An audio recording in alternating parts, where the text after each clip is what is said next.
Prints by Joseph Bruchac.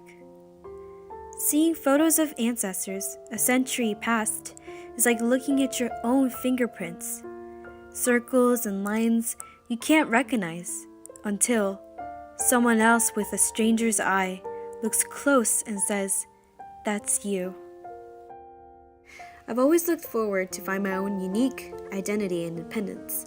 I didn't know much about my culture nor my ancestors, so I decided to dig some hidden stories and memories behind my family. It's amazing how pictures can perceive your individuality and existence.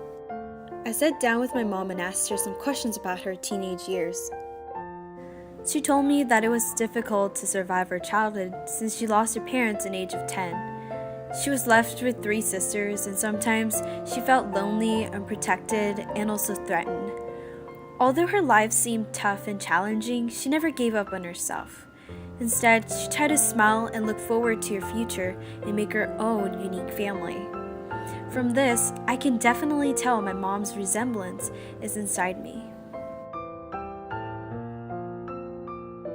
I was also very pleased to hear that my mom was raised by this one very wonderful person, my great-grandfather. He provided goods, shelters, and also guided her from falling apart. He was always there for her, and he tried to encourage her and treated her like his own daughter. My hometown is called Seoul, from South Korea, and it's been about 7 years since I left this country. It nearly takes about 18 hours to get to US. And because everything used to be so different languages and environments used to cause them several difficulties. But now this is a place where I ended up, and without my ancestors, I wouldn't be here right now. The poem Prints mainly talks about how we come from the people that came for us in terms of our own family. Metaphor is used to compare the photos of ancestors from 100 years ago to fingerprint. You may find several unique lines and circles if you look closely at your finger, but it's impossible to recognize your own just by observing it. Same with photos of your ancestors. You may find some resemblance, but not excessively since you're too close from it.